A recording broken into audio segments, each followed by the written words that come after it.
Hello, guys. Hi. Hello. I'm just going to quickly turn off the meeting room so those who want to join a little bit later are going to be able to. Thank you very much, those of you who were able to join us again today.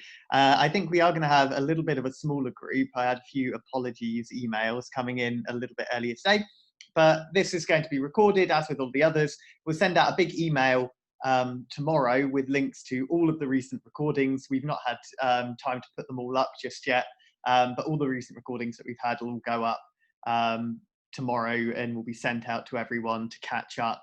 And today's session will be as well. As we've got quite a small session today, what I really want to be able to do is have a little more discussion, a little bit more of a chat with all of you about where you're going and what you're going to be doing whilst you're in China and working at either a private language centre or a kindergarten. It'd be great, those of you who are able to, if you guys can pop your cameras on, that'd be fantastic if you're able to. Great. Excellent. Fantastic. Yay, I can see a lot of you now. That's great. That's great. Excellent. Fantastic. Well, what we are going to be starting with today is we are going to be looking, first of all, at doing a little introduction and another little icebreaker before beginning to look at starting out at your school with a specific focus on private language centres and also kindergartens.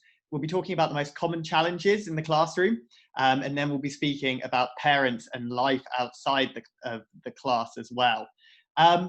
So I did have a little icebreaker activity for us, but it might actually just be a little bit better to help with discussion going forward if we just go around and if we just let everyone know who you are, maybe the university that you've graduated from, what you've studied, what you're doing at the moment, and also what school, if you know which school you are going to be going to, whether it's a private language centre or a kindergarten. I'll introduce myself, first of all. My name's Will. I'm sure most of you know me by now. I graduated from the University of Aberdeen 8 years ago, over 8 years ago now. It's terrifying. And I worked at a private language centre in China before working in public school. And I also spent a little bit of time working in a kindergarten as well. Rishi, do you reckon you could give us a little intro to yourself? Yeah, can you guys hear me? Is it working? Yeah. Right. So sorry, I'm a bit sweaty. I just finished work, but I'm Rishi. I just graduated from De Montfort University in Leicester.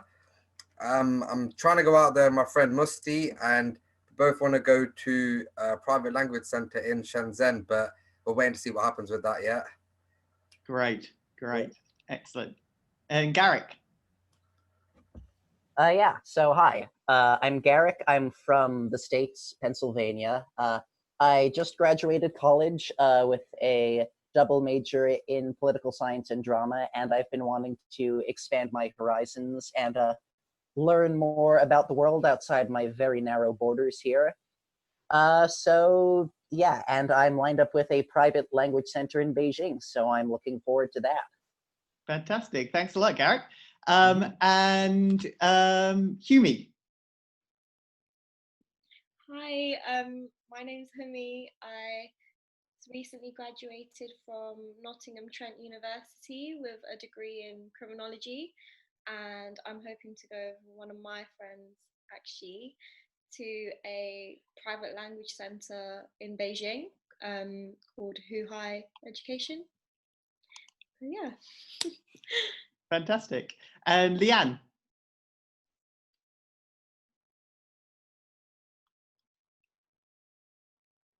Oh, no worries.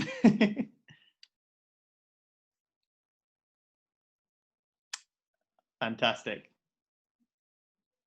Great. I did notice that we've had a few people pop in and out. I think a few people have lost some signal or something's happened there, which I'm not too sure about. So if they want to come back in and crack on, then they can. But let's carry on as we were just for the moment.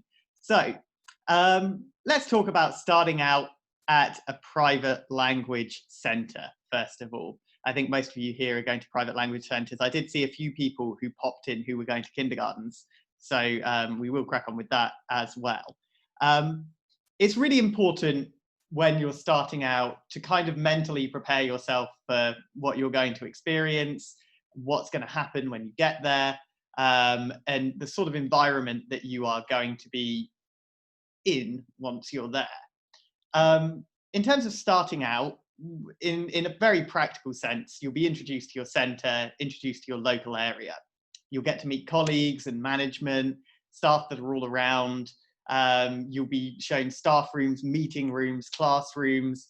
There is a few things to remember within this, which are, first of all, when you meet those who are in the hierarchy. Remember, we spoke quite a bit in our culture session about the importance of hierarchy and authority in China. You'll very often get a very warm welcome from those who are in positions of authority and hierarchy at that point. So it's always nice to kind of meet and greet and maybe even exchange a gift or something that's quite special to you. When I went and started working in China, I actually exchanged, because I live near Portsmouth, I exchanged a little gift that was like a little HMS Victory, which they all quite appreciated. And, you know, anything that's sort of small and a signal of something that's similar or something that's like from your home is always very well appreciated. And of course, you'll be meeting your classes for the first time as well at that point, whether you're in a language centre or whether you are in a kindergarten. And meeting your classes for the first time is an experience that can be a little bit nerve-wracking. It can be a little bit scary, especially if you're not quite so used to a whole bunch of very young children, in some cases, being entirely in your hands and under your control. So it's very, very important to make sure that you feel mentally prepared and ready to deal with these situations as and when they come. So arriving at your school, let's take a look first of all at private language centres. We've got a little video from one of our private language centres here, which just gives you a little bit of an overview of what these centres look like and what you can expect in terms of a sort of environment for teaching in and working in each day. Oh.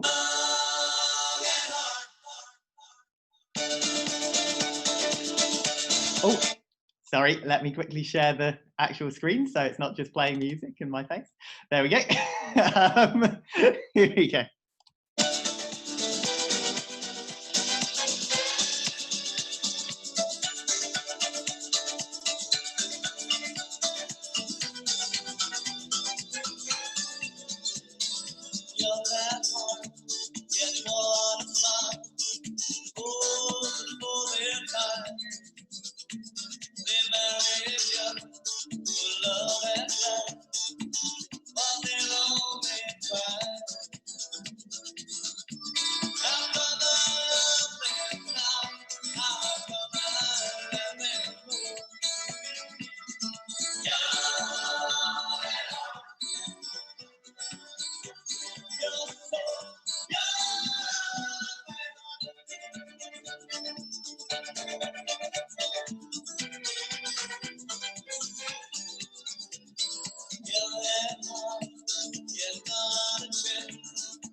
There you go.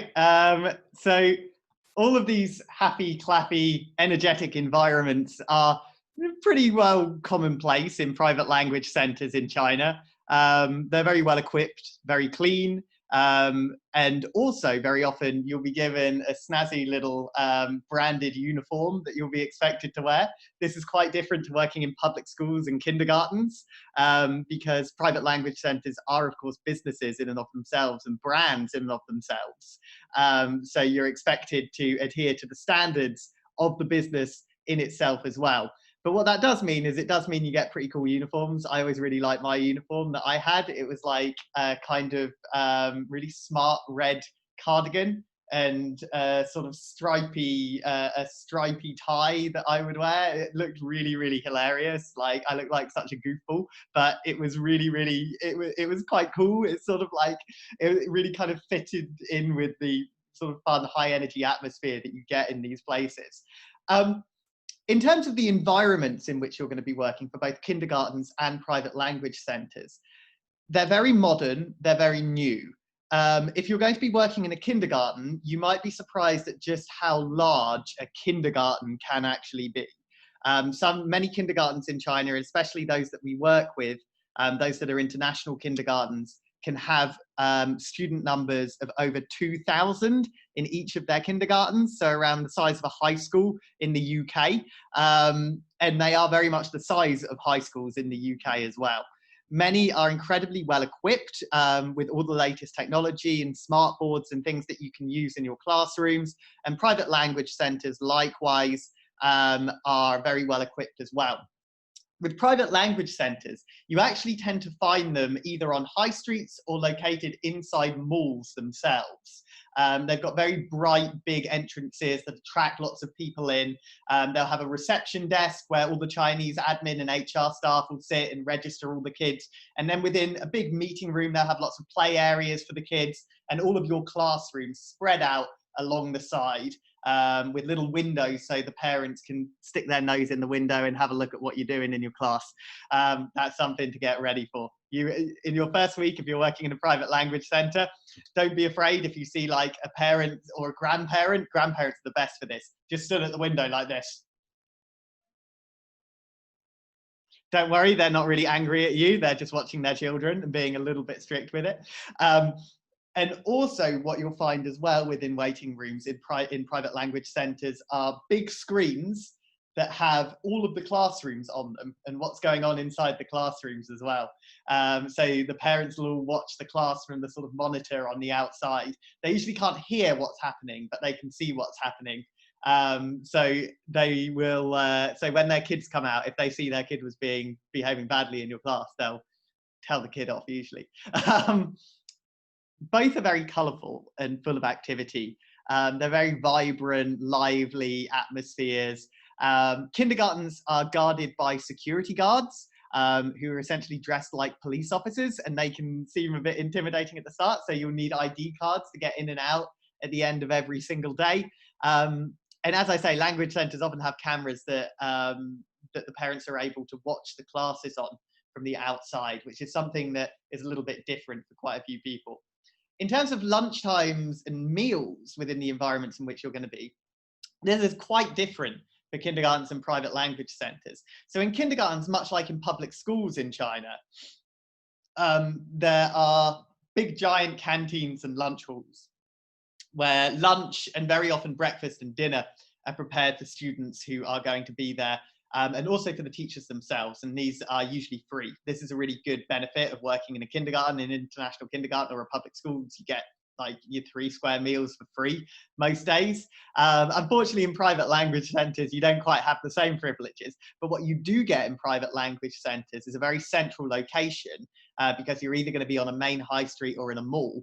So you're going to be really close to tons and tons of places where you can eat out and find something good to eat. I was in the private language centre I worked in was in the middle of a really busy international mall. So I had Chinese restaurants, I had Western restaurants, absolutely everything nearby. And that's generally the case for most of these. In terms of starting out at kindergarten, well, let's take a little look at an interview with one of our kindergarten teachers from a couple of years ago, where she just goes over what it was like arriving and starting work at her kindergarten.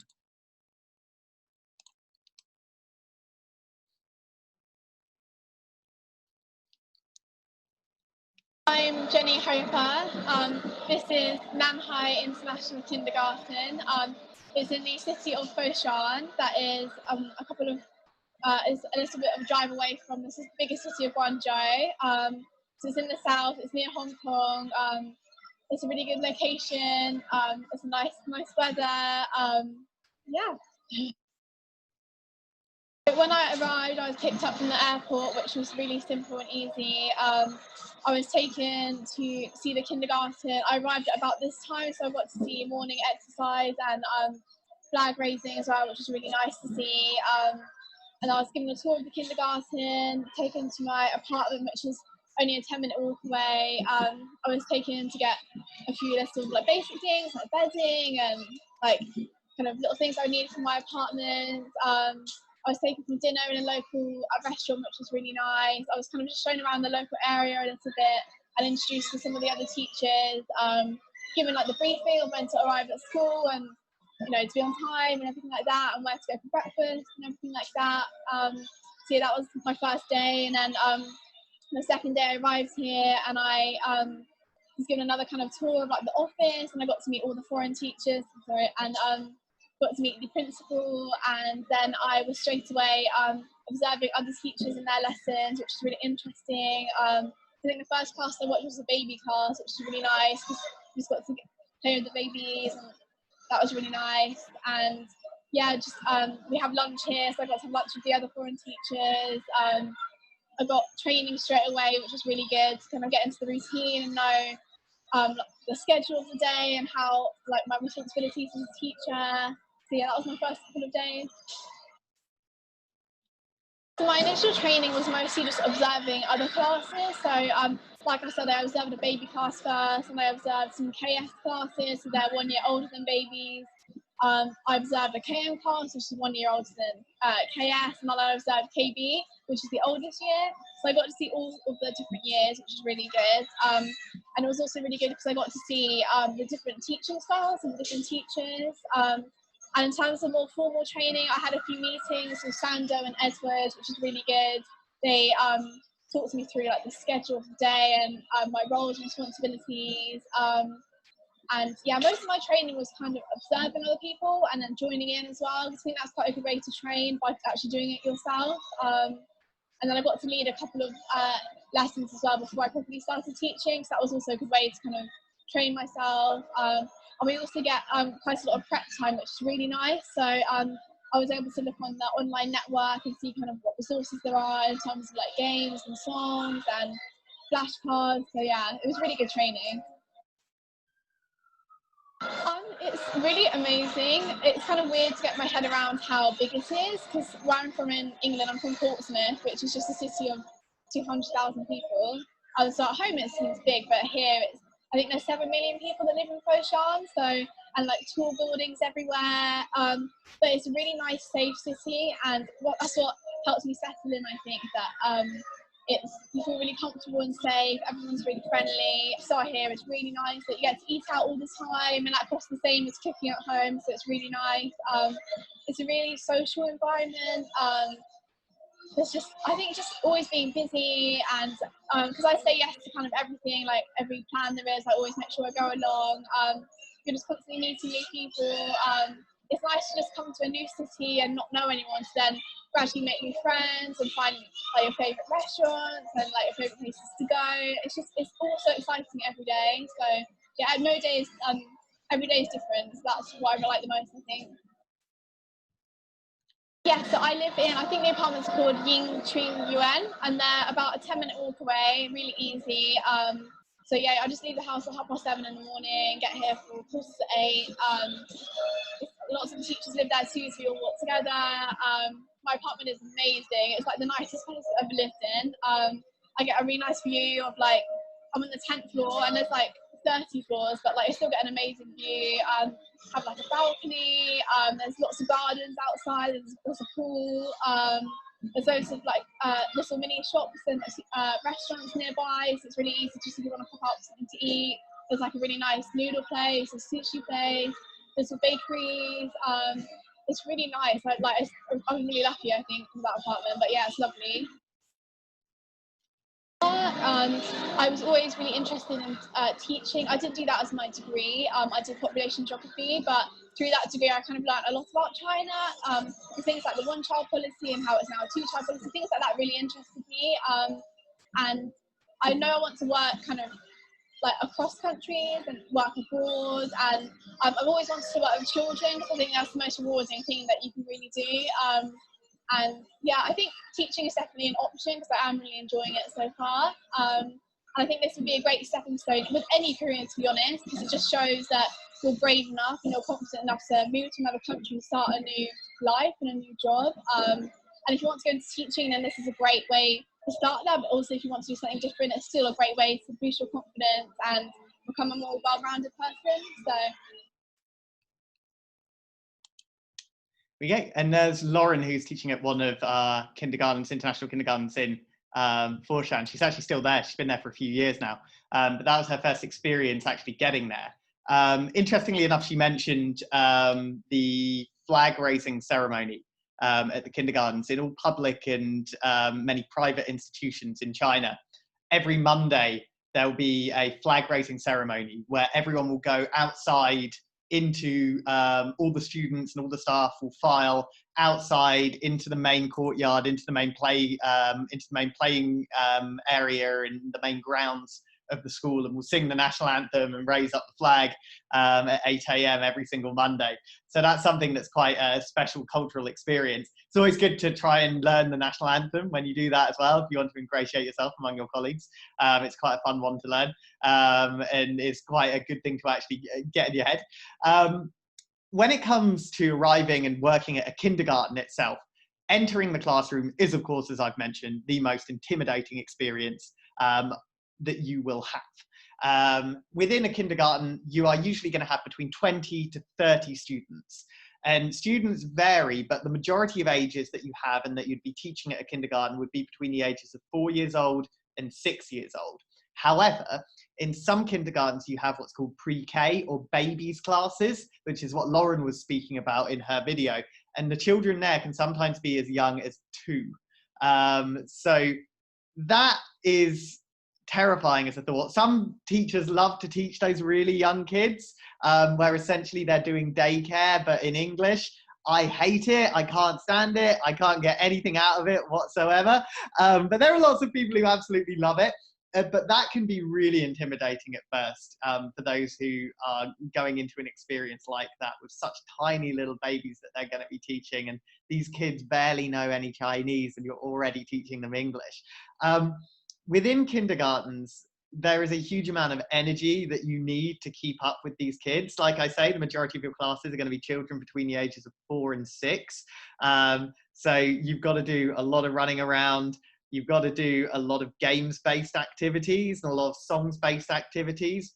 And you've got to make sure that you create an immersive environment. You've got to make sure that students that are in the environment in which you're teaching are feeling as though they're playing games, doing activities and learning as you talk. What you need to not be afraid of is you need to not be afraid of using English for absolutely everything. With children who are that young, there can be a temptation sometimes to try to use little bits of Chinese that you might have learned with them. But because they're soaking in everything that you're teaching for them, and because their brains are basically little sponge brains at this age, then you're actually potentially doing a little bit of harm if you are beginning to use Chinese phrases and then English phrases. So giving that pure immersive English speaking environment for them is incredibly important. Now at kindergartens, there is a pretty clear structure to each week that you will be working. And within that structure, it's generally Monday to Friday role, and you'd be working between 8 a.m. and 5 p.m. each day. Those are the office hours that usually exist. Generally, you don't have to stay in for all of those office hours, and you can kind of head out and then come back.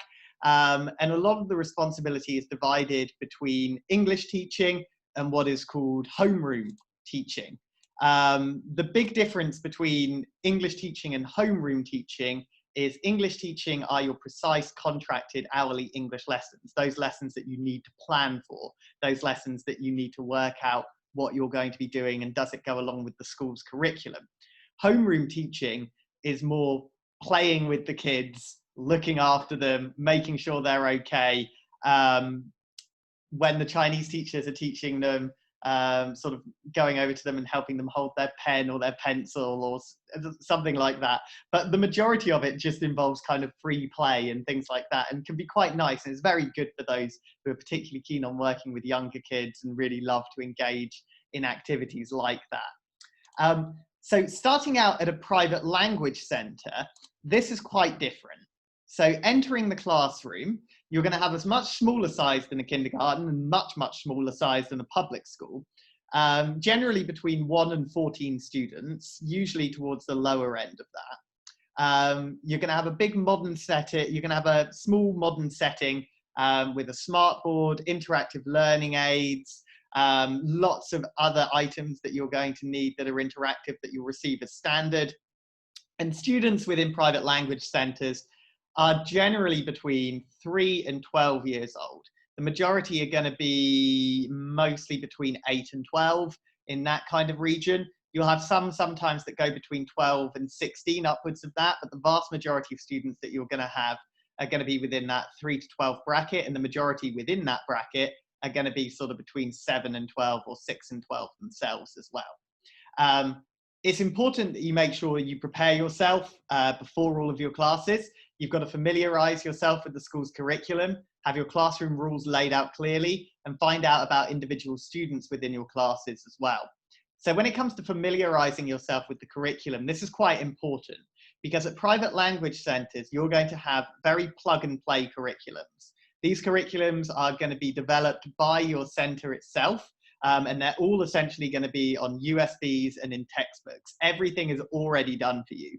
When it comes to planning classes, it's the best possible job in terms of workload, because there's not a lot of workload. You've just got to review what's already there for you to be able to teach, and then go out and teach it, but do it with all the energy and enthusiasm that you possibly can. With classroom rules, however, these are important that you make them yourself and you do them very clearly. And I'll move on to classroom rules and things like keeping order and doing call signs in a moment, because they're relevant to both cases. Finding out about individual students' needs, whether they be behavioural or whether they be academic.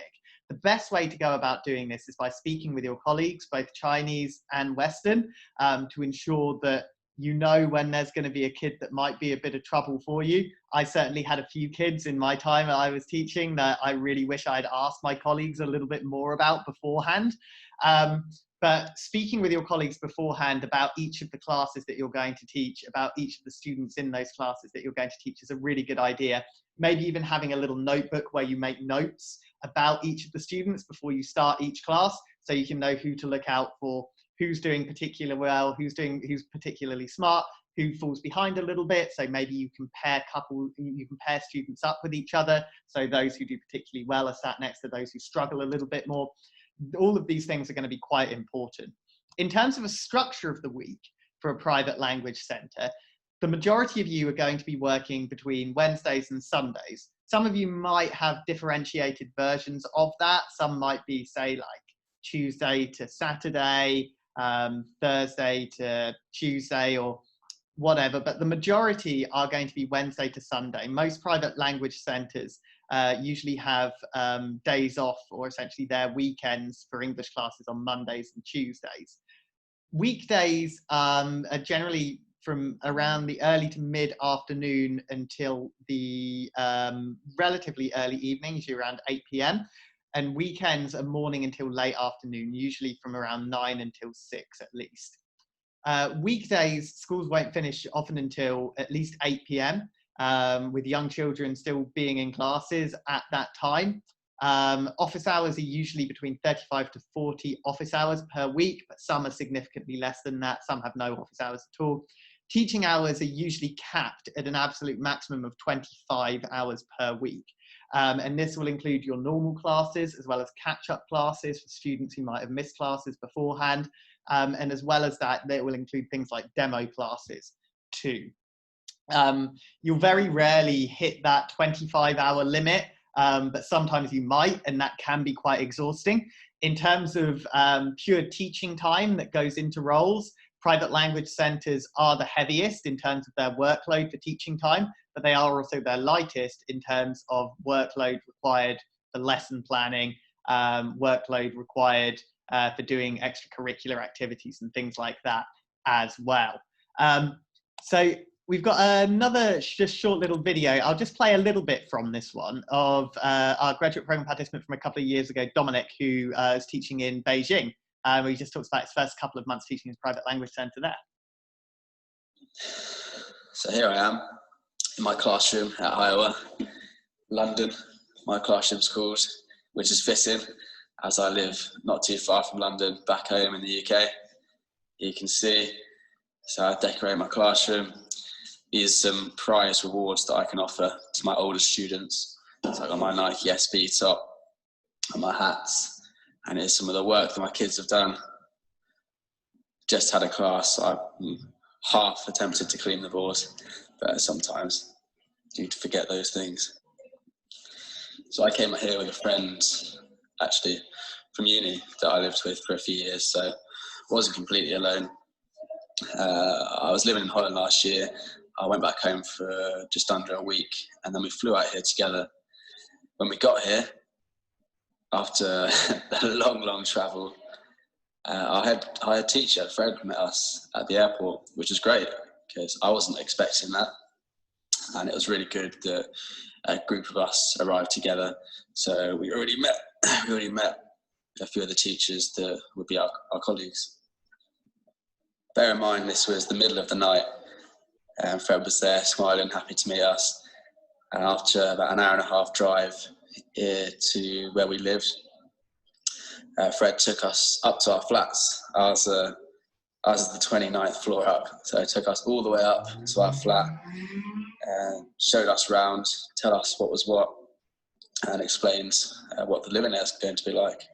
It's pretty sweet that we got a booklet, like an arrival booklet, that told us what's what, told us the best tourist places to go visit, told us the best things to do, told us how to top up our electricity, our gas, our water, how to do this, how to do that, how to do everything pretty much around our local area, which is great. So as a guide, I still use just to look back on and have a quick read through. So as you read there, the local KTVs, which is something you will absolutely love if you haven't done it already. Our training, the training to be a teacher was, I'm not lying when I say I was very impressed with it. So yeah, the training, the structure of it was so simple but effective. It was easy to take in the information, even though there was a lot of information. They made it fun, made it interesting, and they made it stick. So after just under a week of training, we had a couple of days to organise some things, get our lesson plans done, and straight into the lessons. And yeah, the first lessons went really well. It made me realise that I could do it. So in the first month of being here, we did a lot. We went to a lot of temples around the local area using that guide that I said we had. We ate out every night. We got taxis everywhere. We rode bikes a lot. We saw a lot of cool sights. We met a lot of cool people. Saw some very interesting things. It's like living life in the fast lane, living in Beijing. There's always something to do, and there's always something you want to do. And one of the coolest things about where we work and where we live, look, you can see the mountains from our classrooms. We've been up there to Badachu. It's like a national park with loads of temples that you can't see from here. It's beautiful. There's another temple up here. There are more around there behind that building. They're all around mountains. You can see at the moment we're celebrating Halloween here, teaching the kids about scary Halloween stories.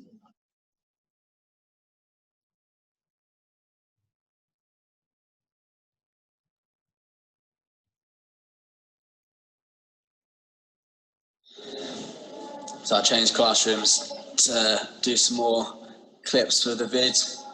I'm in Campbell's one now. He's in Dublin. So all the classrooms are named after cities.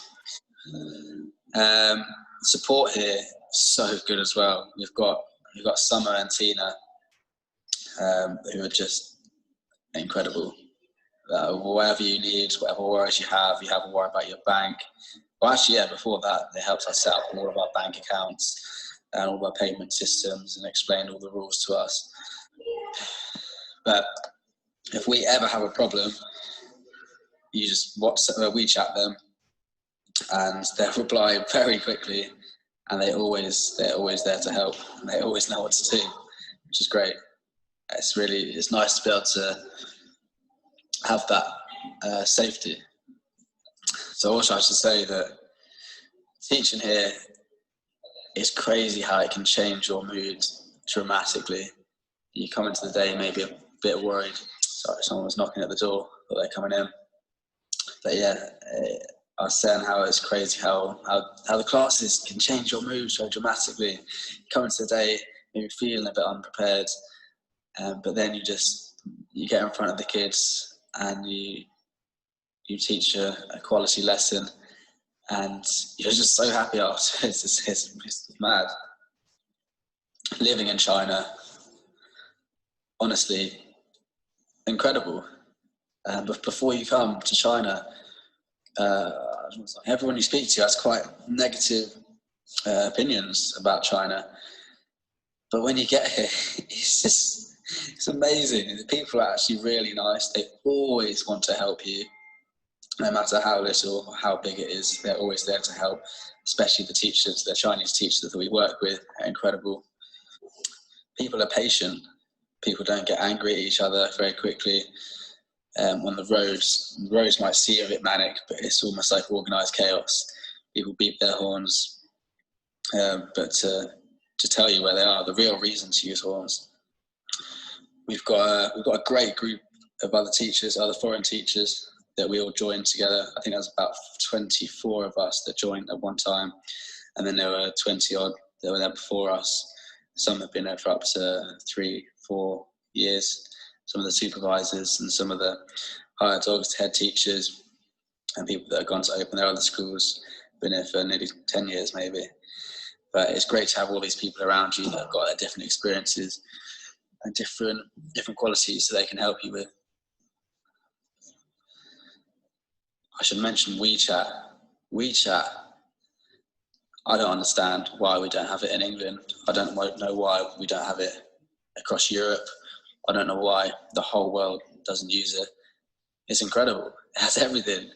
It's got your wallet, it's got your ID, it's got all your information on there, it's got all your contacts, it's got news, it's got other apps that's attached to it like Mobike, Shazam. If you know what Shazam is, you can use WeChat Shazam. I only found out yesterday. There's a crazy amount of add-ons and things that you can use within WeChat.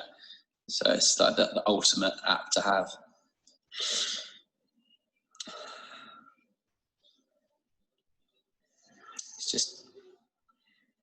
It's just great. To put it simply. So yeah, that was an interview we did with Dominic quite a few years ago when he was working at a private language center in Beijing. He's actually gone on now to found his own e-bike company, and he's quite a successful entrepreneur in Beijing now. But he started out working at that private language center in Beijing all those years ago and just fell in love with the country, as it were. There's a couple of really important points that he raises in that are the real benefits for working in private language centers themselves. The first is the support that you get from the staff that are going to be there. Essentially, you're going to have a little mini army of HR staff who are there to help you with things like setting up your phone, getting your SIM card done, helping you with anything and everything in the cities. Another really big advantage to working in a private language center, but also an international school, particularly above public schools, is the network of other foreign teachers who are going to be there with you. within private language centres, there's usually at least 1 or 2 other foreign teachers who are going to be there. Sometimes there are as many as 10 to 20, depending on the size of the centre. So it really does set you up with both old hands, those who are new and in exactly the same boat as you, as well as those who are really happy and maybe have just got found their feet in China and really want to show someone what life is like and help them out as they had been helped out a few months before. So there's a really great sense of community that comes with working in a private language centre in China that maybe you won't quite get in certain other schools and institutions. So let's go on now to our call commands. So our call commands within China, we use these for every type of school that you can imagine. So we use these for public schools, we use these for private language centres, we use these for kindergartens. And essentially the way in which these work is these are simple commands that we will use to help keep order and structure in our classes. Now, keeping order and structure in a class of children between 4 and 6 or even younger than that is the scariest and most daunting thing about teaching in a private language centre or a kindergarten. So you've got to make sure that whatever you're doing is simple and easily understood. You've got to make sure that your students understand and are able to repeat back what you're doing for them. There are 2 that I always like to share as being good examples of cool commands. But you will learn a lot more than that during your training. The 2 cool commands that I always use that I found particularly useful. The first one was after I'd just separated groups to do little bits of group work, to chat with one another or to do an exercise. In order to regain their attention, I'd put out my arms like this in a big V shape.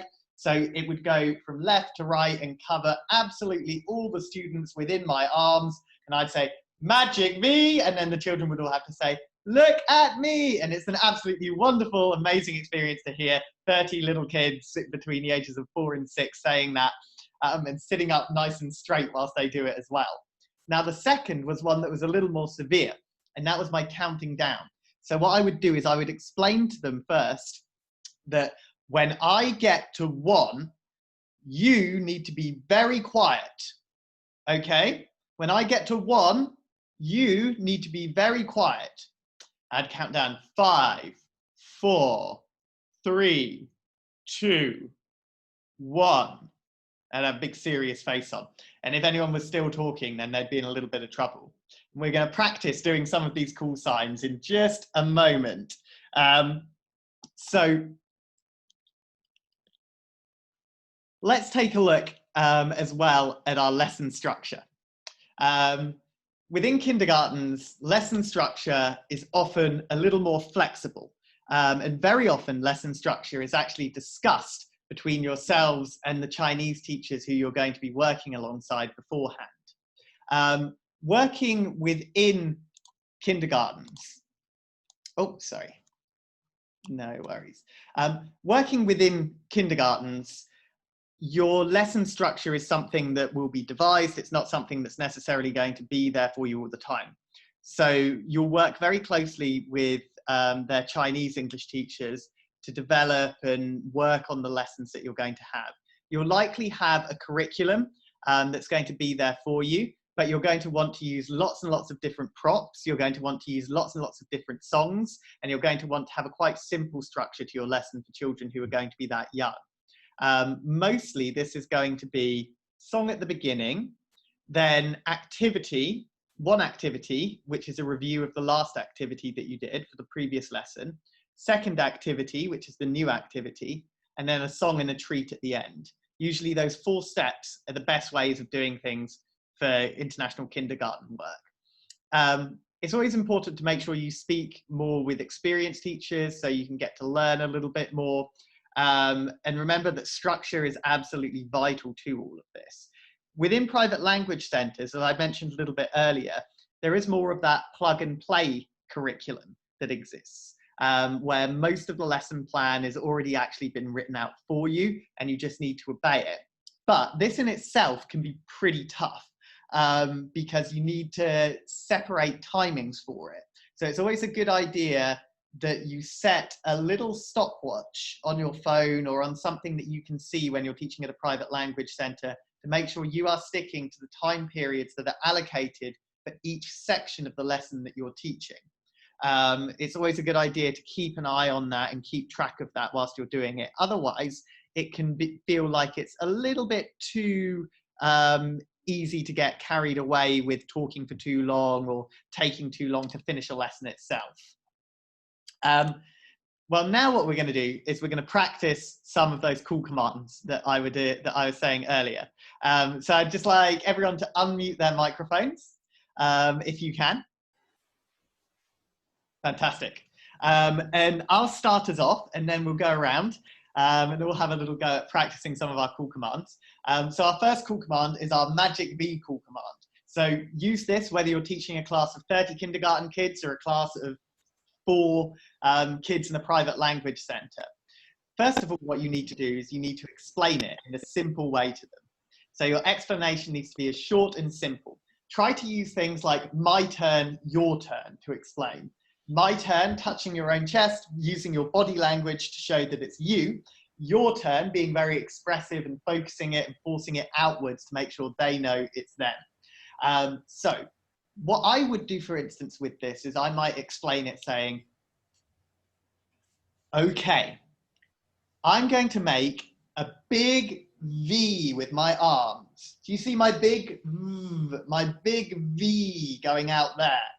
This V is my magic V, magic V. When I say magic V, you look at me.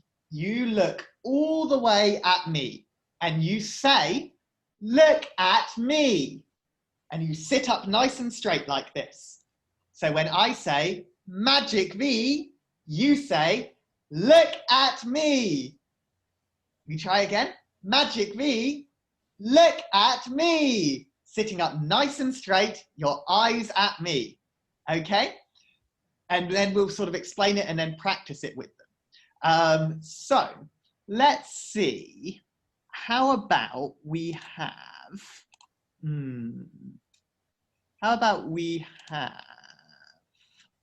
Humi, can you give it a go for us?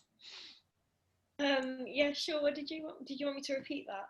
So if you, in your own words, if you can explain it as simply as you can to us, and then have a go at trying to make us do it, and we'll all say magic V, look at me as well. Okay, so first it's my turn, then it will be your turn. When I say look at me, no, when I say magic V, when I say magic V, I want you to say, look at me. Was that okay? Perfect. You want to give it a go with us?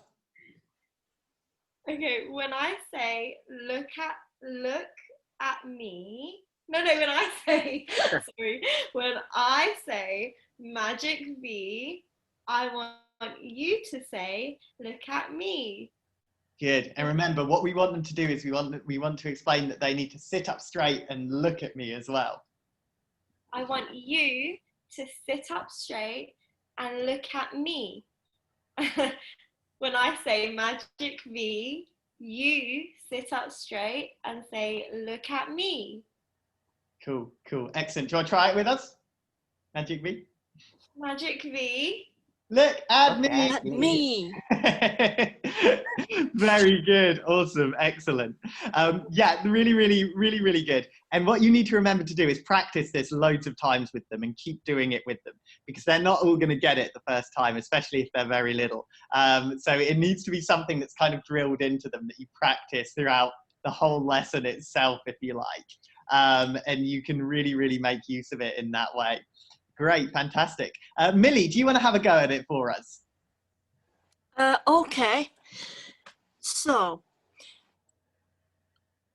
everybody, when I say magic V and make a V with my arms, like so, I want all of you to sit up nice and straight and say, look at me. So, Magic V, Look Look at me. at me. excellent work, everybody. Nice, well done, Millie. One really important thing, always remember to be very exact. I know you've got your phone in your hand, so that's probably why. Always be as exaggerated as you can with your body language when you're explaining things to them. So they're going to be acting out and repeating what you're doing. So when you're saying sit up nice and straight, so sort of like really, really, really go over the top with it. And they'll go really over the top with it as well, and it's quite fun. But they will sit up straight and react to you with it. So using that really big, strong body language is super, super important. Awesome. Okay, let's try another one. So Rishi, could you try explaining to us that when you count down to 1, we all need to be very quiet, and then count down to 1 for us? All right. Hello, children. When I do this, you have to be shh. You have to be quiet, very quiet. Should we try it? So we're gonna do 5, 3, 2, 1. Yay! Well done. Awesome. That's an ideal class, a very good class. Now, not all of the time they're going to do that. Sometimes they're going to keep talking. And so this is a super important thing to remember for your first week of teaching, a really important thing to remember for your first week of teaching. You've got to be engaging, you've got to be fun, you've got to be high energy, you've got to be someone who's really, really nice and feels very warm and welcoming with them. But you've also got to make sure that they know if they don't obey the rules of the classroom that you've set out or the call structures that you've set out, that's bad. And so when you get to 1, if they're still talking in the first week, to use your voice as a way of making them aware of that is very important if they don't listen to the rule in the first place. So I'll just give you guys an example. So if you guys all sort of just talk while I count down and keep talking when I get past 1. Okay, everyone, now I'm going to count down from 5 to 1, okay? When I get to 1, I want all of you to be very quiet. When I get to 1, you need to all be very quiet, okay? Can you guys see? Shopping. I need 4, to go. 3, Where you want to go? Sandwich. 2, Sandwich. 1. Oh, what a sandwich. £3 meal deal. I said, when we get to 1, we all be very quiet.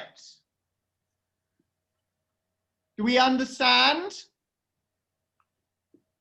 Try one more time.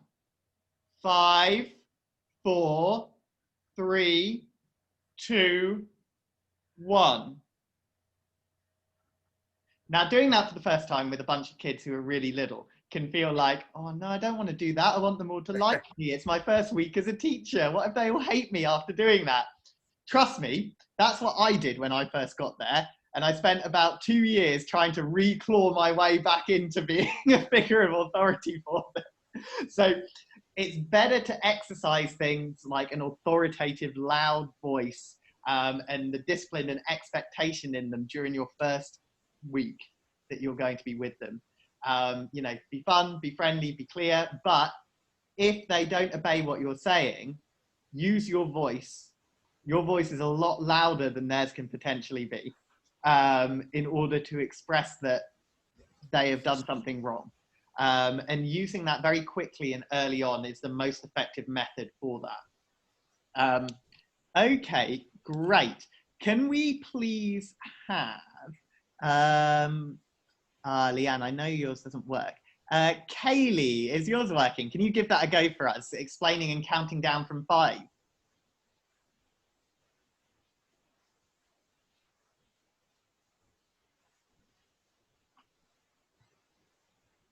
Oh, I'm sure Kaylee's quite there as well.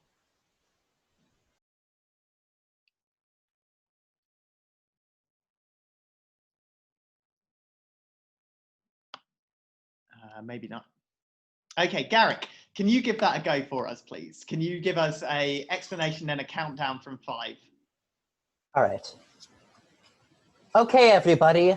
I am going to count down from 5, 4, 3, 2, 1.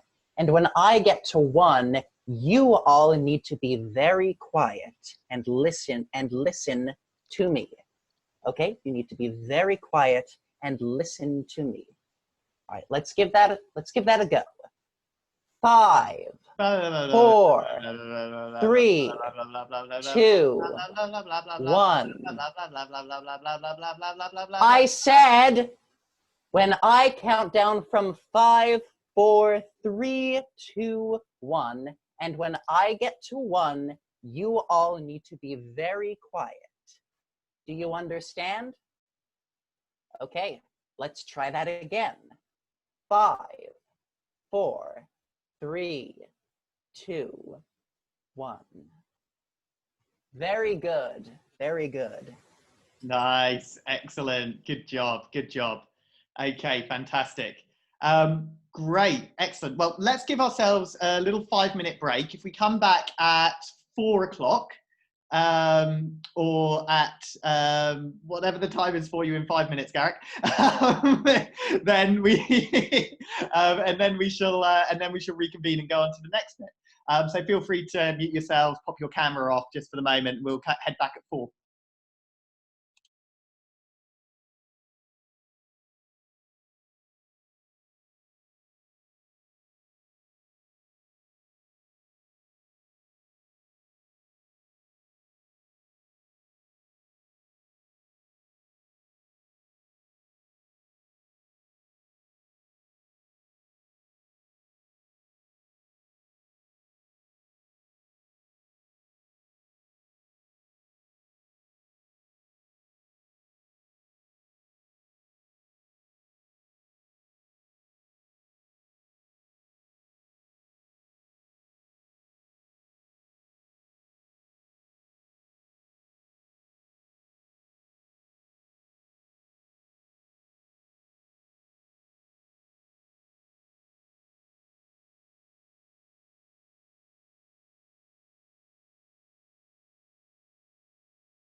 Okie dokie, guys. If we're back, if you want to pop your cameras back on again, that's great. If you can. Fantastic. Great. Oh, whoops. Yeah.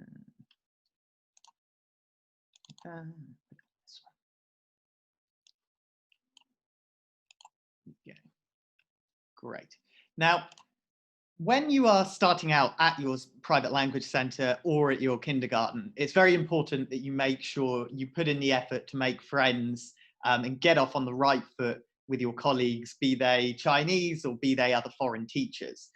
Like I mentioned earlier, if you're going to be working in a private language center, you'll likely have much more of a privilege of being around more expats, being around more foreign teachers, than if you're in a public school or in some cases in an international kindergarten. But in international kindergartens, usually there's a sizable enough cohort of foreign teachers who are there as well.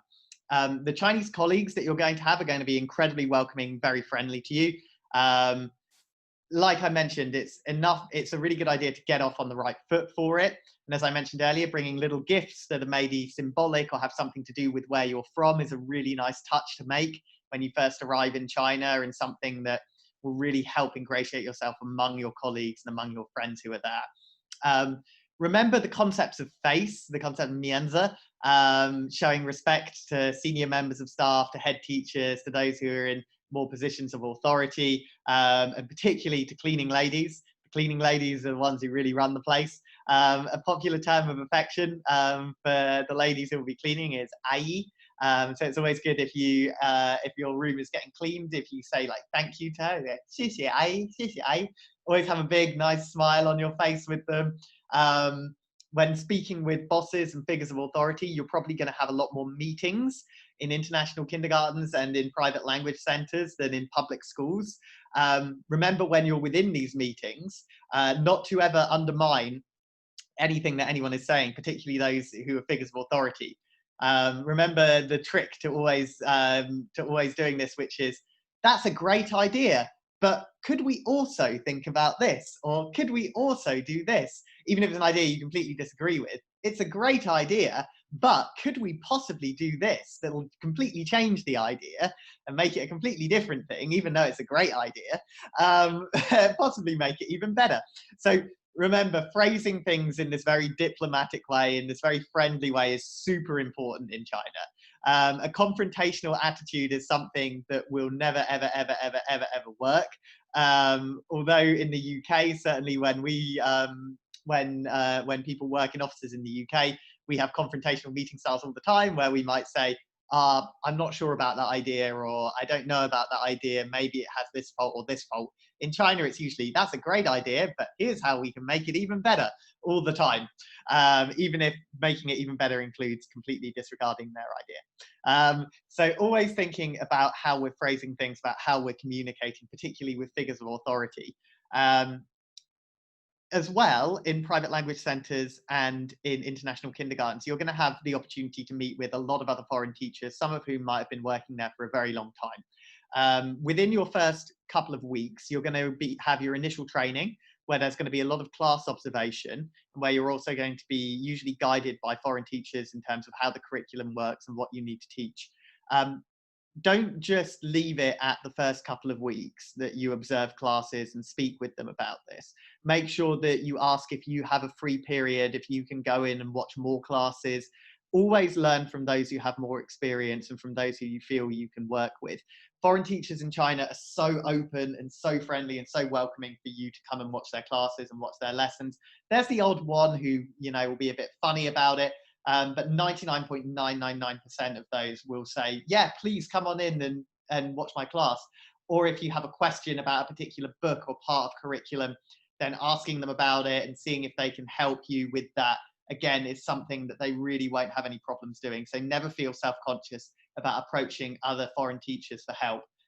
It's something that we really, really, really like to do. Now, when you're going to be teaching in China, there are going to be certain expectations that are going to be placed on you, both practical and behavioral.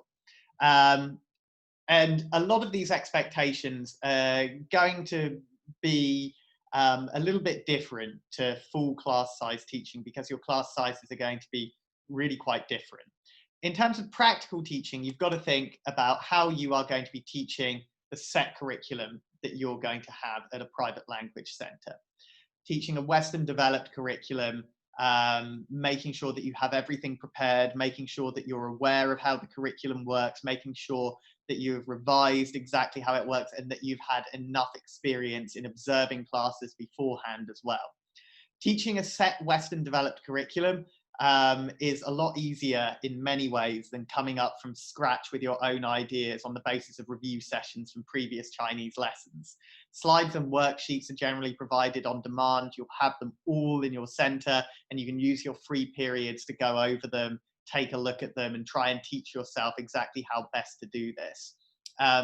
There is still a need to review these lessons before teaching, though. There are some old hands who know curriculums inside out, and they go, lesson 2.3, I know exactly what's involved in that every single step of the way. I don't need to look it up because I've done it a million times before. When you're going to be arriving, never try and wing it or do it by sight. Always give yourself a bit of time in your free periods to map out when you're going to be preparing for your lessons, to map out when you're going to be reviewing how that lesson is going to be taught, and also a bit of time to look at, okay, do I need to talk to a senior teacher about how they do this as well? Make sure that you always seek that advice from experienced teachers before you do a new lesson for the very first time, how they did it, what they felt was best for doing it, but also make sure you add in a bit of your own character and flavour to your lessons. For instance, at private language centres, there are going to be tons of props, puppets, soft toys, big stickers, things like that. Add your own flavour to your classes. Create little characters from puppets and soft toys that you use to illustrate stories. Have your own set of stickers that you give as a gift to the students at the end of each class if they behave well and if they do things correctly. Have your own songs and your own ways of doing of issuing these things. And again, speak with other teachers about what works well with them, but don't necessarily copy them yourself. Work out what goes well for you. And also make sure you try to focus on the individual needs of your students. Remember, within these small class sizes, you can actually be a lot more deterministic for teaching students themselves, because in some class sizes, you're going to have 4 or 5 kids. So there might be a kid in your class who is going a lot slower than the other 3. In fact, very often there will be a disparity in terms of ability within your group. Make sure you're aware of who that kid is, and when you're issuing them with tasks, when you're issuing them with work that they need to do or exercises they need to do during the class, make sure you're paying the most attention to the kid who is struggling the most. Also, make sure that kid is usually sat next to a kid who has high ability and is going to be able to help them speak more. So focusing on individual needs within those class sizes is very important, and also making sure that you discuss with any Chinese teachers who might know these kids and know these parents about each of these classes, making notes of the individual children in these classes and getting to know them more before you start out as well. When it comes to kindergarten classes, designing classes can be a much more creative role. Now, you'll likely have a book or a curriculum book that you're going to be expected to teach, or a timetable of things that you're going to be expected to teach, and you may very well, as part of that, have example lesson plans and slideshows that are going to be involved as well. But it's not always necessarily going to be absolutely comprehensive for you. So it's a much more creative role in terms of coming up with how you're going to make this work. So again, make sure you introduce your own songs, your own flavor to these classes, and then make sure you have a really clear, simple structure for them. Songs, games, activities, and rewards are the key elements for teaching kindergarten classes. You're going to have sometimes 20 to 30 kids screaming, jumping up and down, demanding attention from you. So making sure that you know which kids are going to be the best and which kids are going to be the naughtiest, keeping the naughtiest closest towards you and keeping the best alongside those naughtiest to help them as well and keep them in order, as well as make sure your class is structured both physically and in terms of academia. So let's have a little bit of a discussion now. What do you think are the most important things to think about, or the most important things to remember for teaching small class sizes? What sort of challenges do you think there might be, and what sort of positive things do you think there might be? So what are the most important things to remember when teaching small class sizes? Just unmute yourselves and chip in whenever you're ready.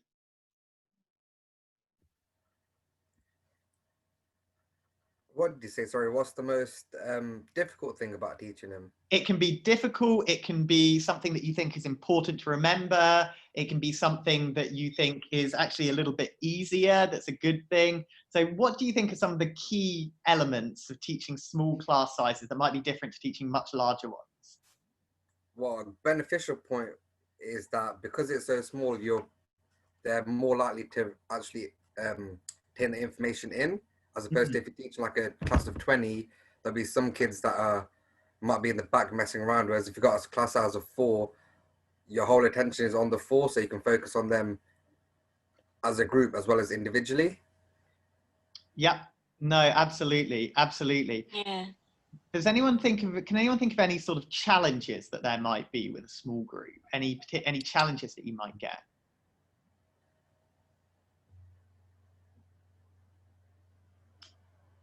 So I'll give you an example. One might be within a small group, 2 of the kids might be very good friends, and they might feel a little bit more confident in terms of acting up or playing around with each other than they may well do at school. Because remember, you're going to be teaching them perhaps in the evening at 7 o'clock in the evening. Say you've got a class of 4 8-year-olds. They've just been at school from 7:30 till 5 p.m. during the day. They've got off school, they're out of their school uniform, they're not among their Chinese teachers, they're not in a big class of 60 students, and they're in front of a foreigner, which is something that's exciting and hilarious for them. Sometimes this means that behavior can actually end up being worse than teaching a class of 60 kids.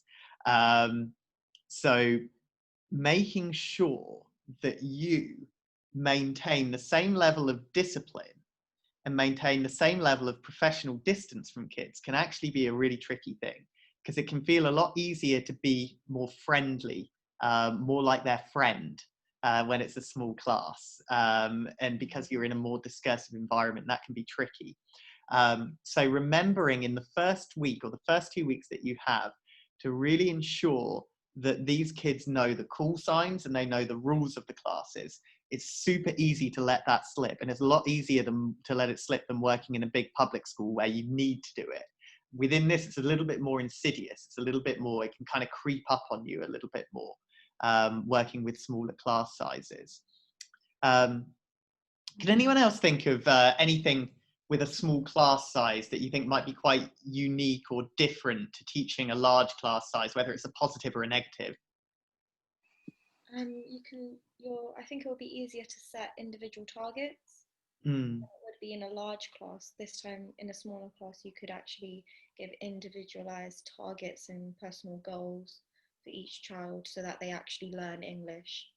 And I think in a larger class, it will probably be harder for them to become extremely fluent in English, because maybe it's hard to keep track of targets in a bigger class.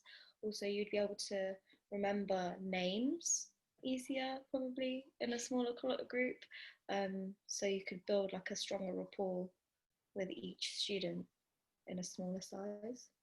Absolutely. That's a really important second point there about remembering names easier. It really is. You know, you can get those names a lot quicker and build that relationship, which is really great and a really good point to make. A really good point as well about setting those individual goals.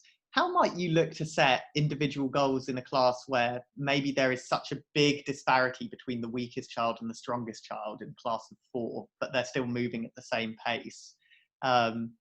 What might you look to do for that in that kind of situation?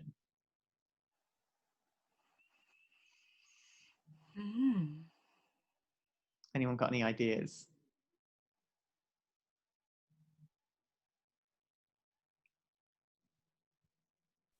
Homework? Yeah, really good point. Really good point. Setting additional homework, speaking with the parents afterwards of that kid about the homework and why they've got it to catch up. maybe even suggesting to parents that this kid might benefit from having some catch-up lessons on their own with you during the week to help them get up to the rest of the level of the class as well. Really good point. Really, really good point there. That's fantastic. Anyone else have any points that they would want to make about any points that they think are important, either positive or negative, about working with smaller class sizes? Sorry, Will. Just a quick question. So, in a small class, can you give individual student homework and not the others, or was that no? Yeah, absolutely, of course.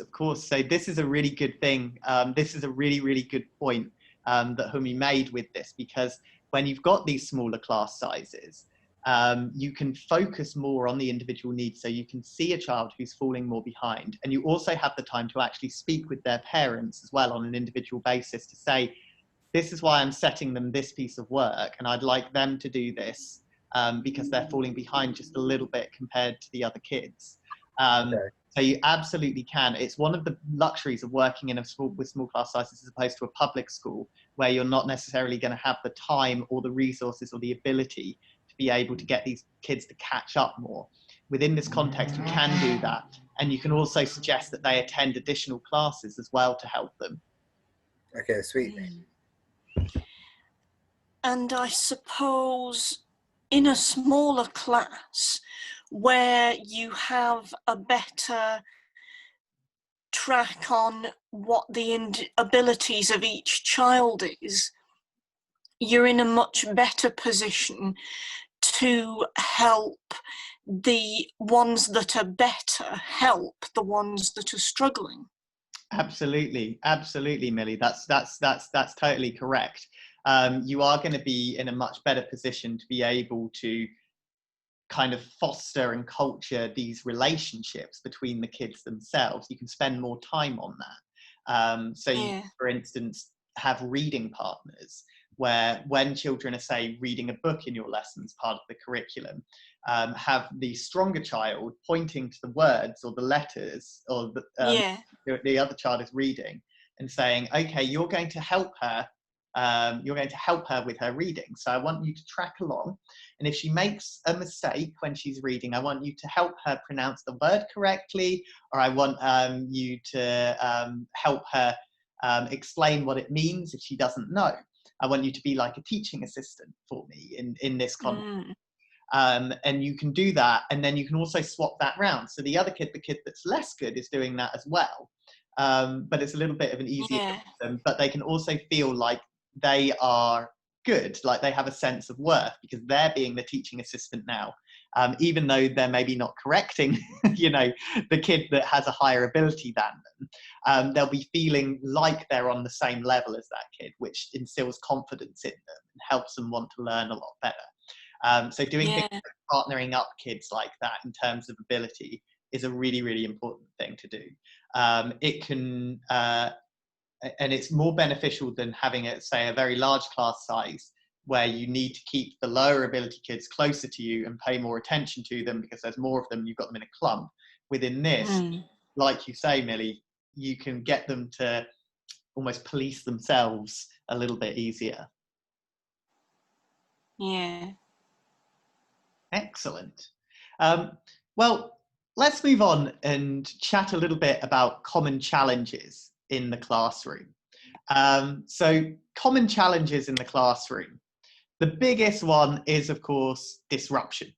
Although disruption is easier, or you might think it might be easier to deal with in small classes than very large classes, it can still be a problem. Like I say, particularly at private language centres when they are outside of their school environment, which immediately instills a sense of discipline, because Chinese schools are very rote in their style of learning. They have a very clear structure that they feel they need to obey. That structure can kind of go out of the window for them a little bit when going and being taught in a private language centre. And this can particularly be the case with very young students. When they're very, very young, say starting in kindergarten, or if they're very, very young and starting in private language centres like 3, 4, 5 years old, they may not have had any kind of formal education beforehand away from their parents. And students can sometimes be disruptive, not just because they're being naughty or running around, or they can't differentiate play from learning. They might well be disruptive because they're really scared, because they've just been placed away from their parent and with this person who looks really strange and different and not like anything or anyone they've ever seen before.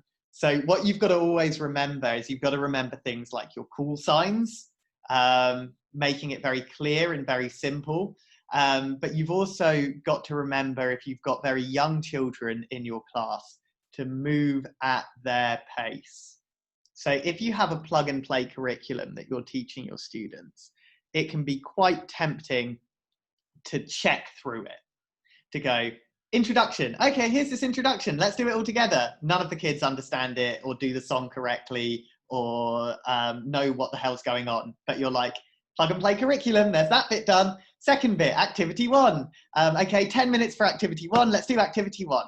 And then they will start, you explain activity 1, they need to write a little sentence or fill in a gap with a word. They've got 5 minutes to do it in, they're putting the pencil in their ear, they're shoving it up their nose, they're throwing it at the glass, they're generally being an absolute nightmare.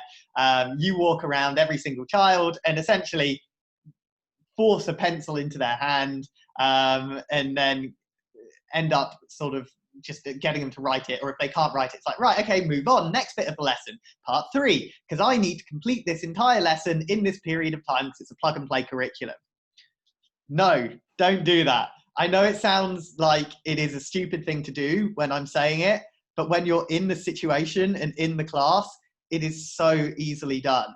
And you can end up rushing through entire lessons without the kids learning anything. Make sure that the kids understand or have some level of understanding of what is happening in each lesson, even if all you do in your first lesson with them is the introduction to your first lesson that should be 5 minutes long and it takes an hour.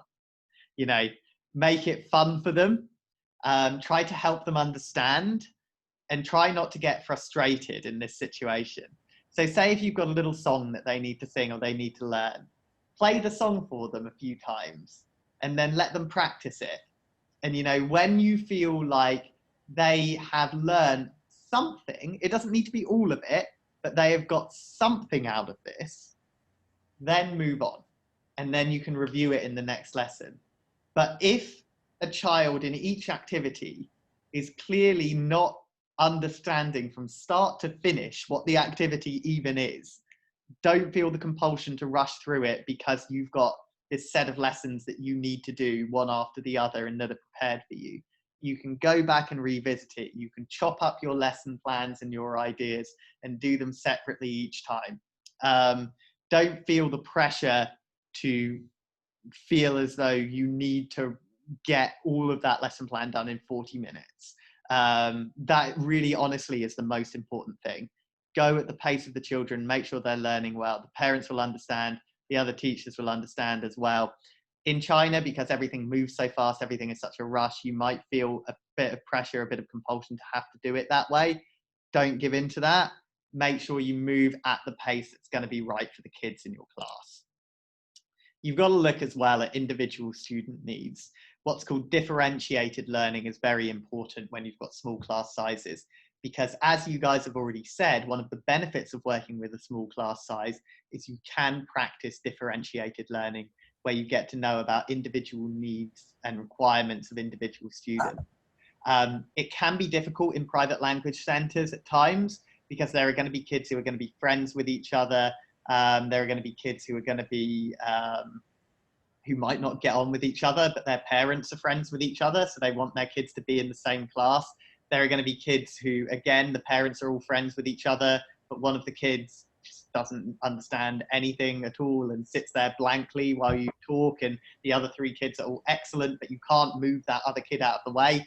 So keeping note of these things, offering suggestions like extra catch-up classes, like particular types of homework that they can complete, is really, really important. And also, make sure you always watch out for classroom positioning. Make sure you watch out for where you're putting these kids, where you're positioning them in their class, for them to be able to learn most effectively throughout the day. There are, of course, students with individual behaviour problems as well, which is quite separate to looking at individual needs of kids.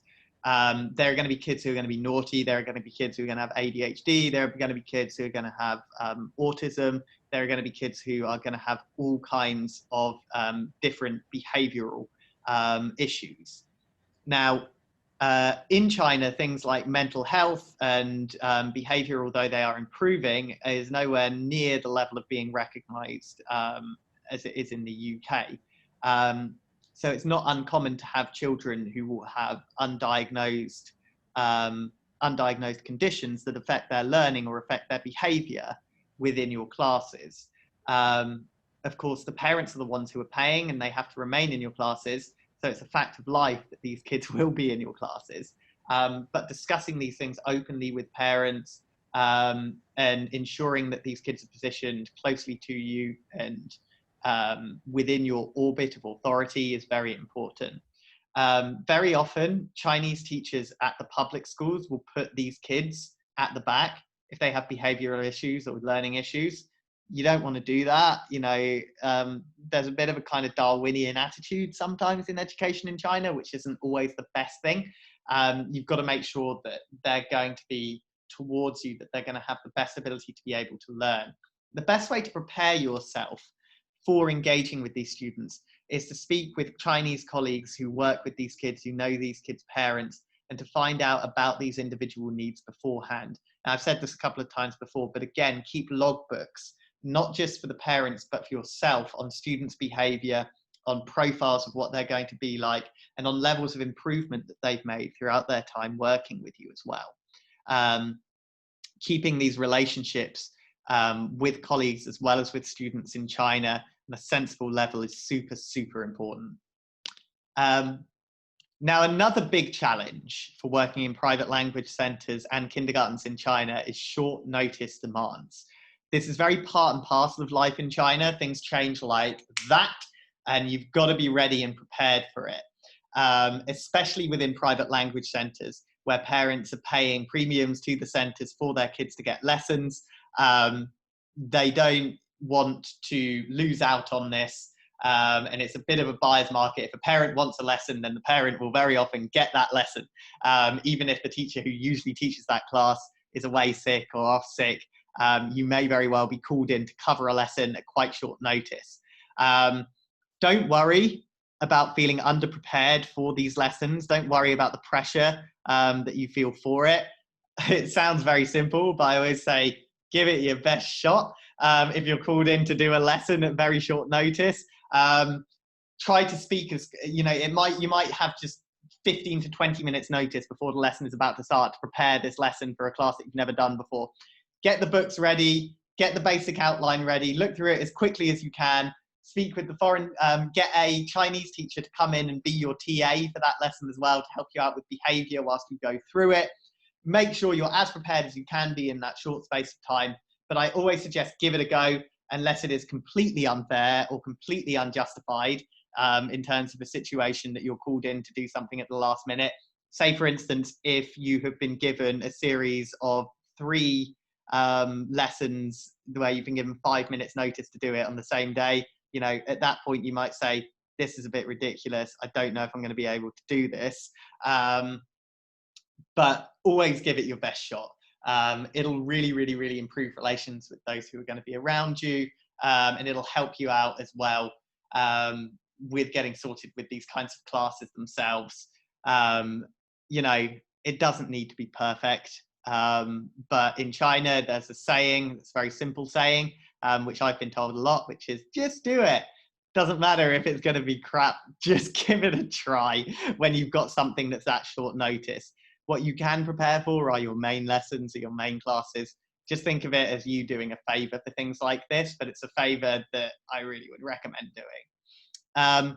Demo classes are ones that are very often quite short notice in China as well, if you're working in a private language centre.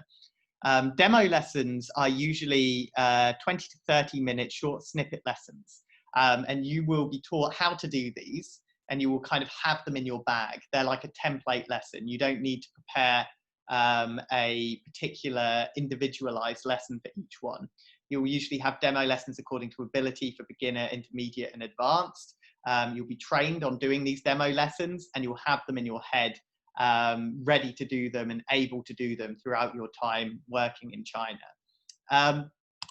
So let's have a bit of discussion now. What challenges do you think you as an individual will face in the classroom in China? Again, just unmute yourselves and pipe in whenever you like. What challenges do you think you will face as an individual in the classroom in China?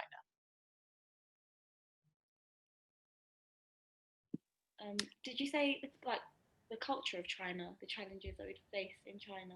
Yeah, so so maybe a little more specifically within school, what challenges do you think you will find most difficult, or you feel you'll face at school in China? Naughty kids, like you said. Mm-hmm. How would you look at sort of dealing with, say in your class, if you had a class of 7 kids, and there were 2 who were really, really, really naughty and really disruptive, and bringing down the level and ability for the rest of them to learn? How would you look at dealing with a situation like that? I don't know, this might sound a bit evil because they're kids, but like make them sing a song, like just them 2 maybe. Yeah. That's evil, isn't it? Yeah, possibly. I would usually not recommend singling out kids in classes, just because it can sometimes create a sense of isolation within them, and it can sometimes lead to them actually detaching more from the lessons that you're doing and kind of going, oh, well, the teacher just picks on me anyway. I don't like these classes. I'm just going to misbehave because the teacher doesn't like me, or, you know, whatever like that. The first thing to think of is, okay, I got 2 kids that are naughty. Are they sitting next to each other? I know it sounds really simple, but the first and most obvious one is, right, these kids, they're being naughty. What happens if I split them up? As soon as you split up 2 naughty kids, 80% of the time, the problem resolves itself, or 50% of the problem resolves itself. Now, if you split them up and they're sitting with other kids, the best kids, then you've got to think to yourself, okay, they're still being naughty. What shall I do now? And then think back, that self-policing element and that element of making sure that they feel they have a stake in the class. So giving students pairs and roles. So say you have a reading period in each lesson, having one student being the teaching assistant, the other student reading. Give the naughty kid the responsibility of both reading and being the teaching assistant, and switching those roles so they feel they have a stake in the class, and they feel they have a sense of authority that's going to be positive for them, as opposed to negative. And also, of course, making sure that their parents know as well, and in a very delicate way, explaining that to the parents as well. There are quite a few things that you can do, but with naughty kids, it's so easy to say this, but when you're in the situation itself, it's a lot harder. But it's just kind of remembering these little tactics when you're going and when you're in the heat of the moment. There are so many times where I've just ended up shouting at kids and singling them out and doing things like that, and it just didn't do me much good in the long run. But it's kind of focusing on those things. Does anyone else have any challenges that you might think would be particularly difficult for you? Scared that this could be a challenge. What if teaching my group, my class, and I'm trying my best for because my intention is for my students to actually be fluent in English and confident speaking in English. What if I'm just not getting results from students? Like, they are trying their best, but I'm not doing my job well enough, so they're not showing results. Would I then just resolve the issue by looking at other teachers and their methods? Sure. The first thing is never to be too hard on yourself. It's never because you're not good at your job.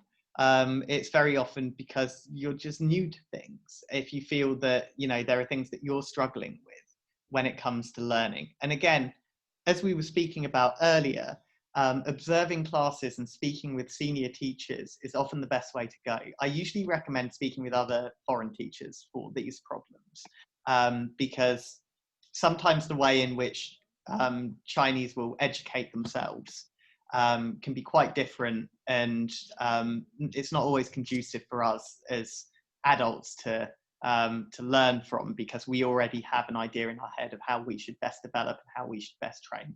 So speaking with other foreign teachers who have a little more experience on these things is important, observing their lessons, but very importantly as well, asking them to come and watch your lessons and give you some tips and some hints on what you're doing right and what they feel you can improve on.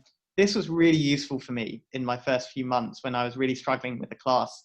I felt, oh God, I'm rubbish at this. I can't do this. They're just not getting anywhere. These kids are bright, but they don't understand what I'm telling them or what I'm teaching them. And sometimes it can be just really simple things that you're missing out or you're forgetting. That just having an external person come in and say, oh, you didn't do the phonic sounds practice at the start of their lesson. So they were struggling with blending new words throughout because they weren't prepared. They didn't have that practice initially. And it's like, oh God, yeah, I was doing that. And then, little things like that can just fine tune your teaching ability. It can be so easy to feel like you're rubbish in your first few months when kids are being naughty or misbehaving, but you're not. It is like, everyone has gone through it. And speaking with other people, other staff members about that is so important. And it really, really will help you. But yeah, having them observe, you observe, and just chatting with them for your own mental health is super important. Yeah, thank you. So,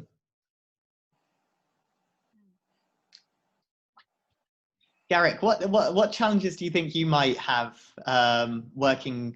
What challenges do you think you might come across in the classroom that you might find particularly difficult? I think probably my biggest challenge would be rolling with the punches. You mentioned that things can change very quickly at a Chinese school. And I would definitely need to put some work into preparing myself for any possibility and letting myself get shoved from the plan I was expecting.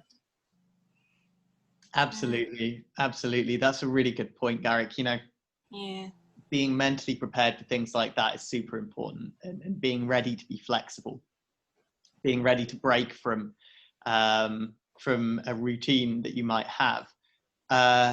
It's hard because working and teaching in China is a situation where you need to be really structured for your lessons, but then everything around you can feel so unstructured and chaotic at times. It can be quite stressful.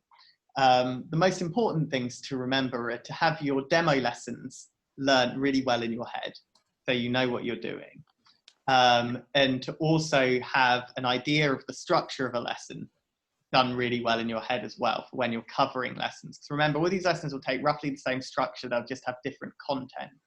And remember as well, never be afraid to ask for help from TAs, from Chinese teaching assistants. You may not always have a TA in your classroom, but if you're asked to cover a class at short notice, if you feel unconfident with it, have a TA come in and help you and do some exercises while you catch up on the next step that you're going to have ahead of you as well.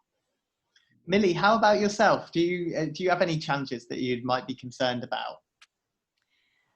I'm not sure. I think probably mine would be the same, just being prepared to roll with the punches if the structure of the day turns out to be different from how I was expecting it to be.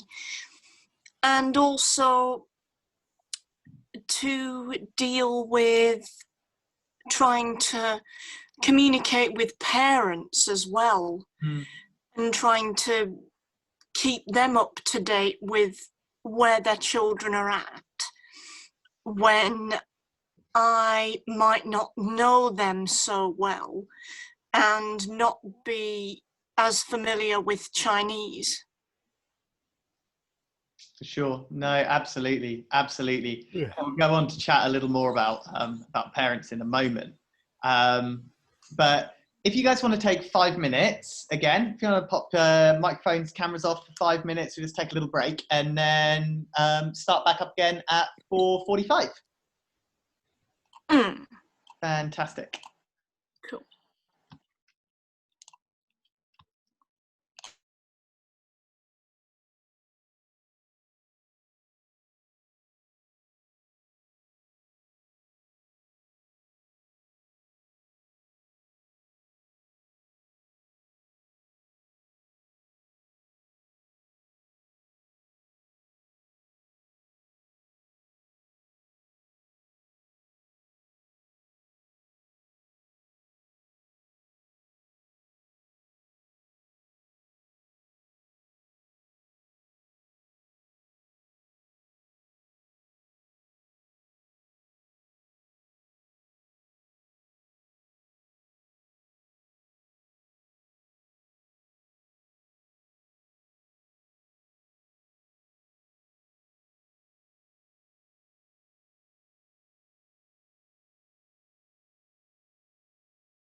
Okie dokie, guys. If you're back, if you want to pop your cameras back up.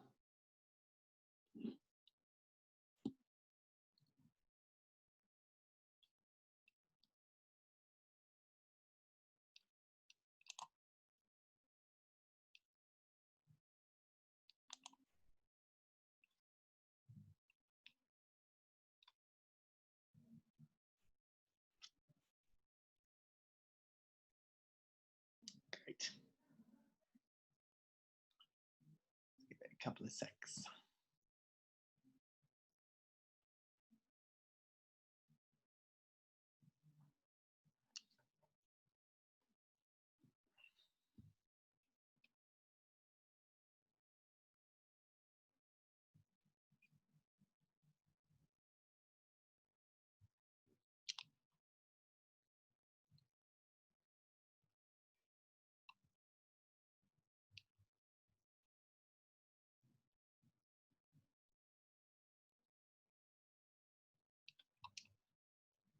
Okay, let's crack on.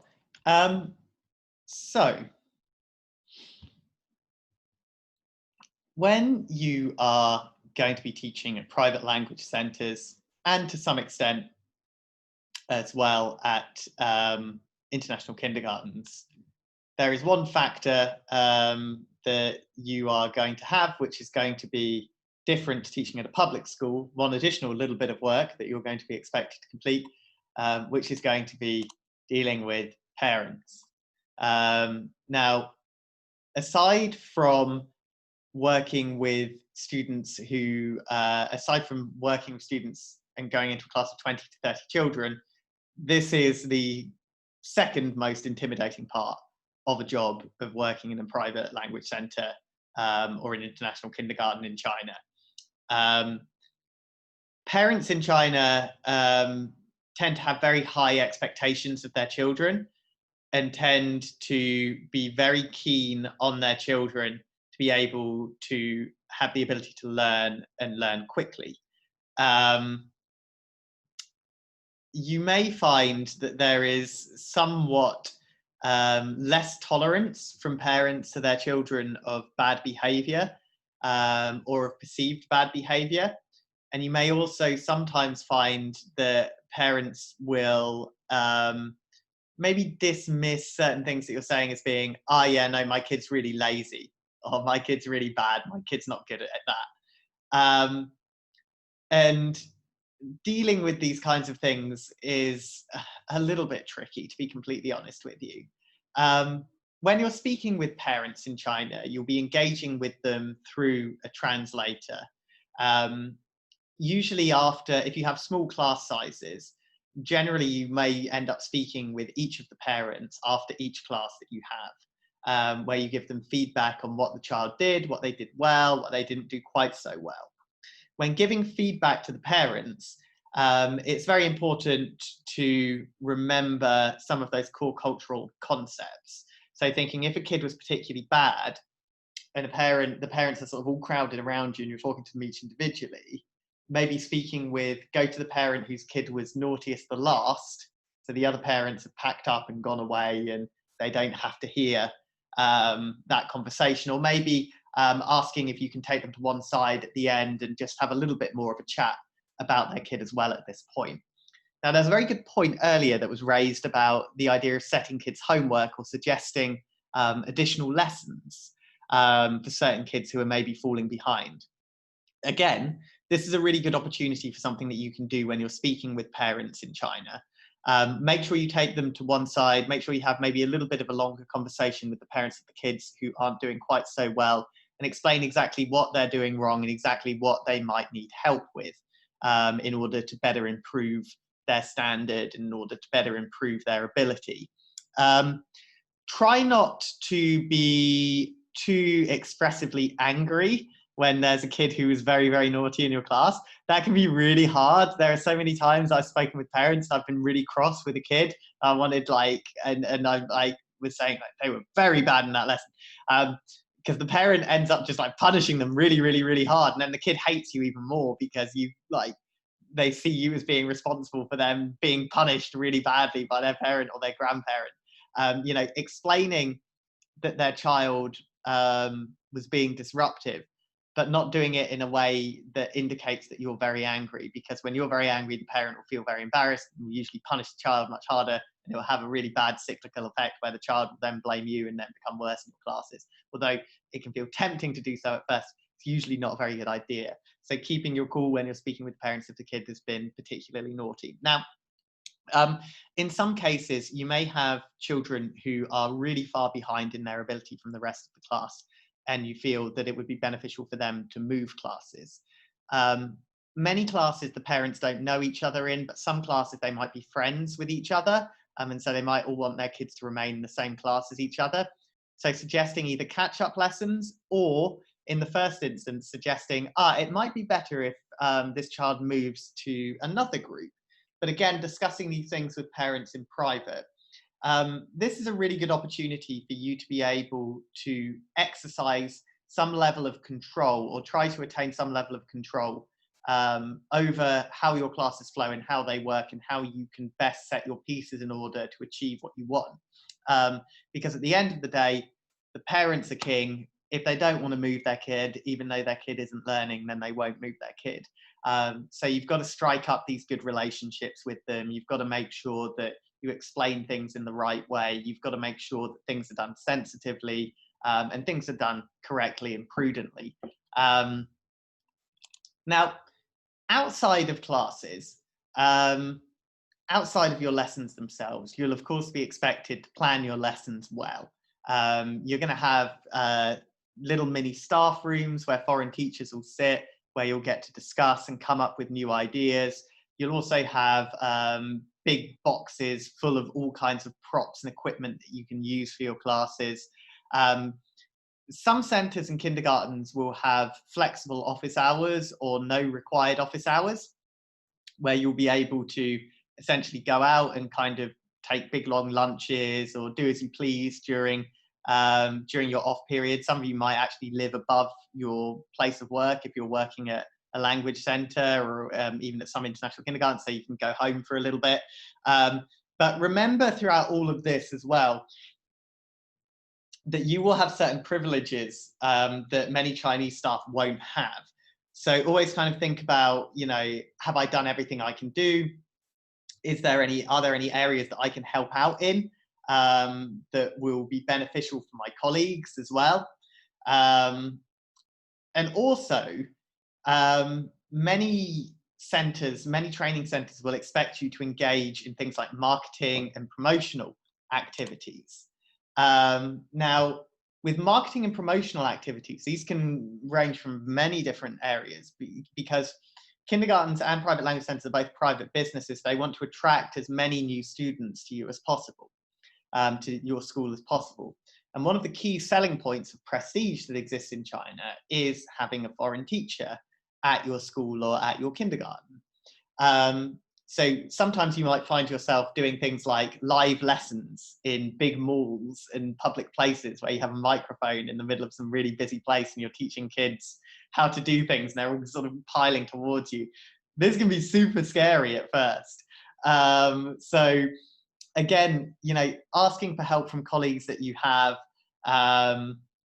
and really just trying to engage in a positive and energetic way to these things is very, very, very important. If you're working at a kindergarten, many of you will have what's called homeroom outside of your English lessons. And homeroom is things like free playtime, lunchtime, where you might be like helping the kids eat, things like playtime outside, where you're going to be responsible for just looking out for their safety and well-being alongside the other teachers, and making sure that they're fine. Helping with promotional videos and advertisements is something that's becoming more and more prominent, particularly in private language centres. So there's a lot of times where you might need to do some acting in front of the camera. Quite a lot of schools now have their own kind of like little green screen rooms that they use for things like this. Since COVID as well, there's been a little bit more of an emphasis on this kind of learning. Although live classes have come back into play, there are still some students who are staying away from centres and are being taught interactively from these little studios. So doing things like this is becoming more and more of a commonplace thing to see at schools in China. And of course, demo classes. At private language centres, demo classes are the big, big, big things that are going to be in addition to your standard teaching hours. Within your office hours, these will be very much a standard part of your job and something you'll be expected to do, and something that's important to do. But as well as that, what you can look to do is look to really harness the kind of innovative side of Chinese culture and Chinese life to bring your own skills or your own interests or your own passion to your place of work. So say if you're working in a private language center, seeing if you can set up like a little drama class, if theatre is something you're into, or doing sort of dance classes, or helping set up a play or a song that students from different classes can do and come along to, and really fostering that kind of environment. I guess in that sense, what do you think you might be able to contribute outside of class, outside of your classes, or in addition to your classes, to your place of work? What sort of thing do you think you might be able to contribute?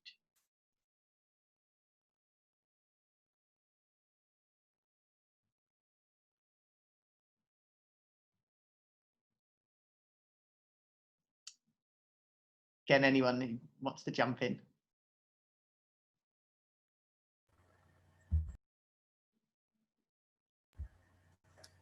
Just a quick question then. Hmm. You know, with the private language centers, did they get like a break or anything, or was it just straight up lesson? Yeah, really good question. So do you mean, do the teachers get a break or do you mean, do the students get a break? Both really. Sure. So you'll have lots of different classes. So the students themselves, they're not going to have loads of classes in a row. They'll just come to the language center for one lesson with you. Okay. But usually you'll never have more than 2 classes back to back. You'll generally have,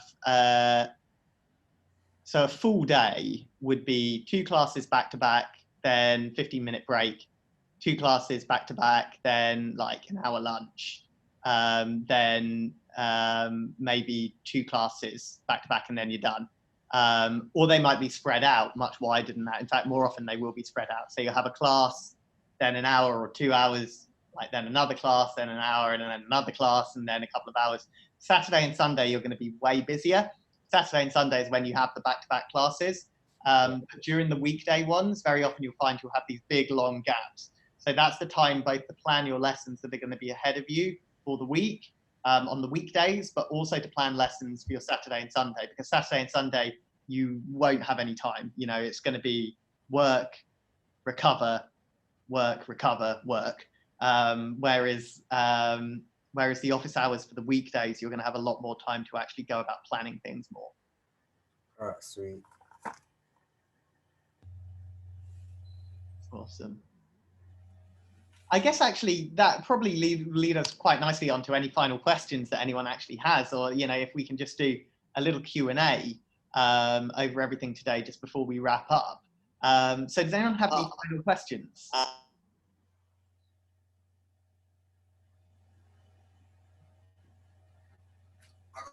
That's all right. Absolutely. Are you going to be a teacher by yourself, or will you have like another foreign teacher with you, or how does the teaching side of it go? Do you mean in classes or at your centre, or? Private language centre, sorry. Sure. At pretty much all private language centres, there'll be at least one other foreign teacher with you. Depending on the size of the sorry, I'm getting a bit of reverb there. So depending on the size of the centre itself, there may be up to like 10 to 20 other teachers at your centre if it's a particularly big one, but there'll always be at least another foreign teacher there. On average, you'll have 2 or 3 at least who will be there with you. Really good little community. You'll always have other foreign teachers who are going to be there that you can learn from and that you can work with for sure. Any other questions just at the moment?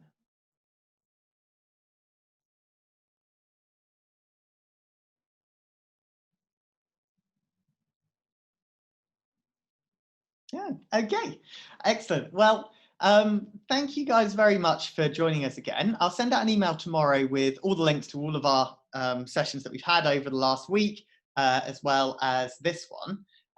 But have a really great rest of the day, and we'll be in touch very soon. Take care. Bye. Bye. Thank you.